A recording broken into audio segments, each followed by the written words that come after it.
Hello everybody. I'm still here, not able to go outside or do anything else apart from working from home and talking about fragrances, so I'm taking this opportunity to record another video. And today I want to talk to you about the private line, the high-end line of Carolina Herrera. And the one fragrance I purchased from this line is called Sandal Ruby, and it comes in this gorgeous 100 ml bottle. I think this line is not often talked about because it's not as easy to get as Tom Ford, for example, or even Dior or Chanel and YSL and other high-end lines of designer houses.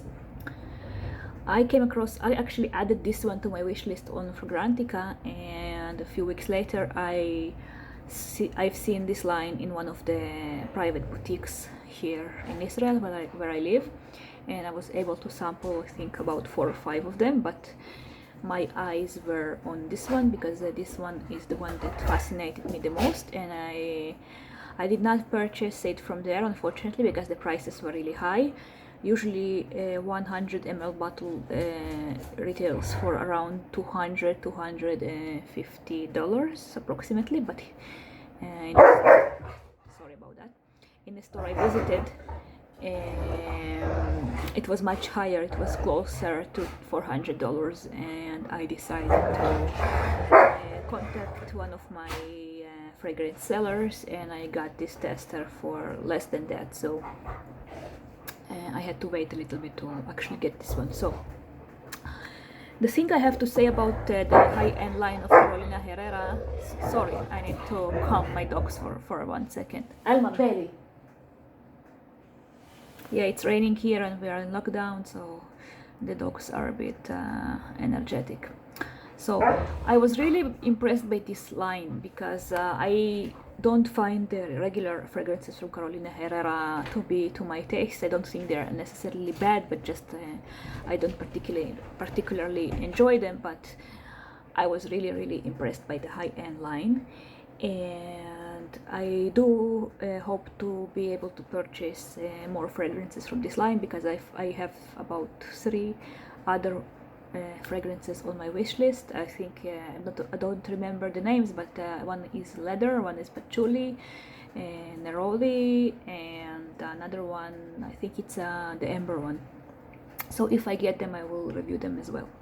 So Sandal Ruby focuses on mainly on the notes of tuberose, cinnamon, sandalwood,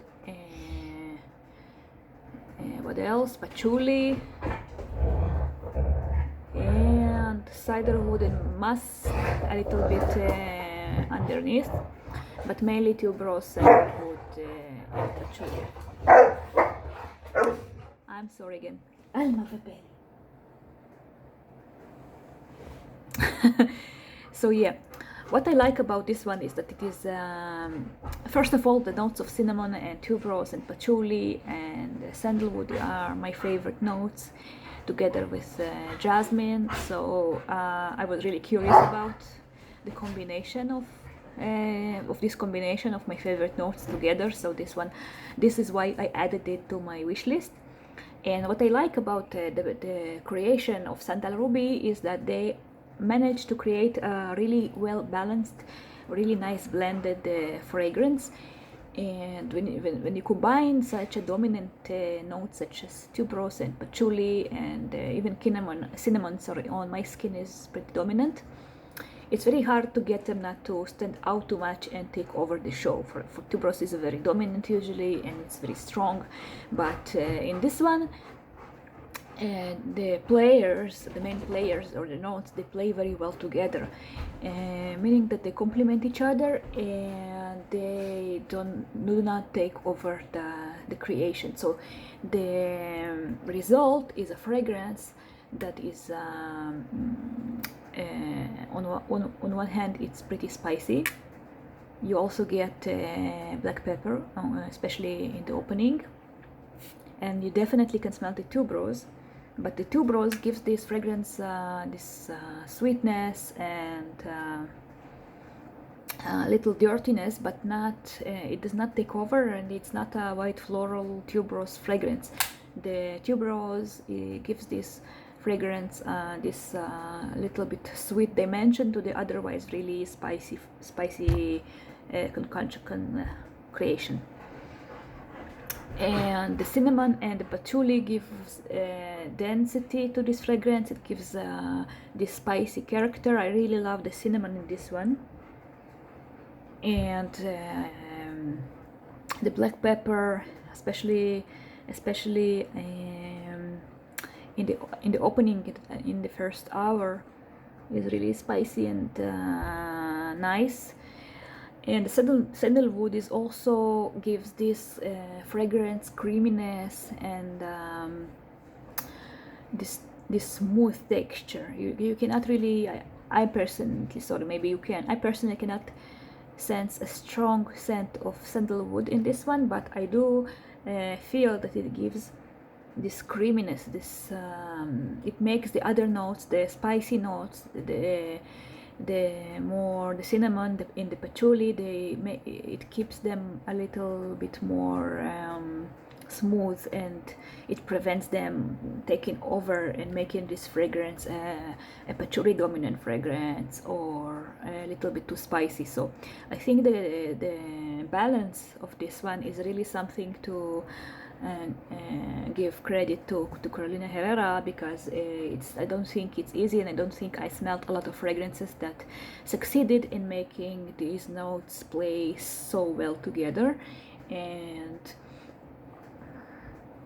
the end result, when I wear it throughout the day, I feel that I get to enjoy the cinnamon aspect, because I really love cinnamon, as I said, and the patchouli and the tuberose, and it's really warm. It's really nice. It's something when the weather is a bit colder, it's really a cozy fragrance to wear, and it's cozy, and it's not too loud, it's not too in your face. The patchouli is not too strong. I love patchouli, and I love strong patchouli fragrances, but in this one the patchouli is more wearable in the office environment, for example, because some people don't like patchouli and they suffer they tend to suffer when you overspray a strong patchouli fragrance. But I believe that in this one the patchouli is a supporting character, and it doesn't, similar to the tuberose, it does not take over. The tuberose is still there. It's really you can smell it, but it's not, as I said before, it's not overwhelming, and it's not too dominant. I don't think that one note is more dominant than the others. I think that the beauty of this one is how well these notes are blended with each other, and the final creation, I think it's really gorgeous. And I think I don't have, I mean, if I think about, I don't have a lot of fragrances compared to some other people I know. I only have about 130, more or less, and it's unique enough to not resemble any other fragrance I have. And it's perfect for autumn. I think in most of the world, when you have autumns that are a little bit cold but not too cold, it's perfect. In some countries even for winter, if the winter is not too cold. On my skin it lasts all day. The projection is pretty moderate. It's not a beast mode fragrance, but you are able to smell it throughout the day, and people who stand close to you as well. Not in these times, unfortunately, because you have to keep social distance, of course, but when there is no epidemic going on, people definitely can smell it on you.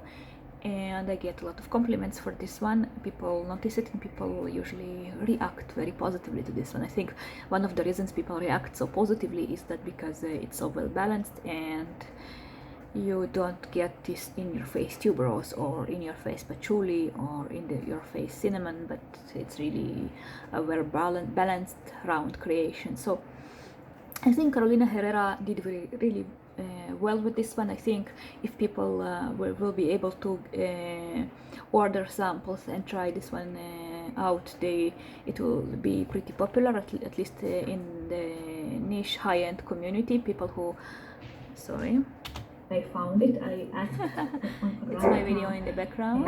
Recommendations. Yeah. So I think that if you are able to get the sample, I think, and you love this type of notes, you will be able to enjoy it.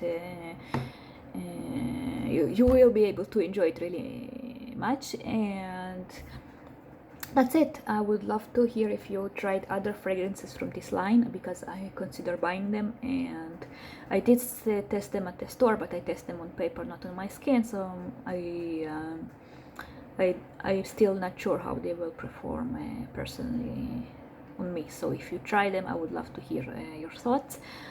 And keep well, and be healthy, and see you in the next video. Ciao!